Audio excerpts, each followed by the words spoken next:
Yo mga idol, kamusta? Sports Talk PH nga pala. Ang sagot ni Casimero, pag-usapan natin yan mga idol. Ngunit bago ang lahat ay huwag kakalimutang mag-subscribe at i-click ang notification bell button for more sports talk. So alam nga po nating lahat na sinabi mismo ng Japanese Monster 4 Division World Champion Naoya Inoue sa kanyang latest interview na bagamat plano niyang sunod na labanan ang angas ng Pinas, Janrael Casimero, pag natalo niya si Unified Super Bantamweight World Champion Marlon Tapales sa kanilang nilulutong undisputed title fight, ay kailangan daw muna ni Casimero sumailalim sa drug testing o VADA testing bago siya tuluyang pumayag na labanan ito.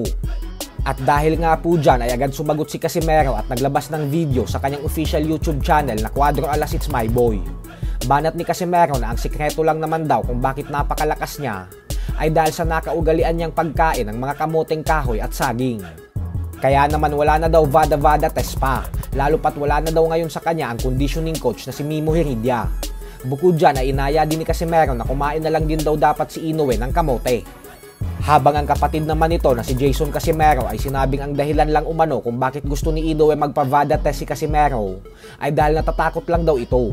Bukod dyan ay bagamat sinasabi daw ng mga nakalaban ni Inoue na napakalakas ng binansagang halimaw ng Japan, ay hindi daw sila magre-request na kailangan pang sumailalim ni Inoue sa VADA testing.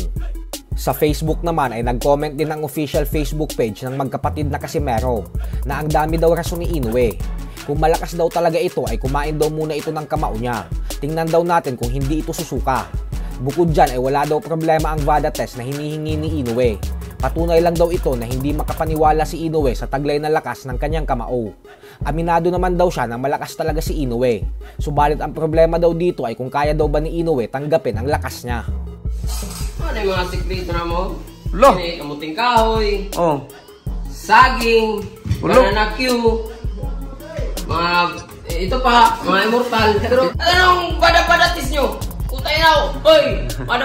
Wala na si Mimo sa amin. Wala nang bada-bada dyan. Lagi.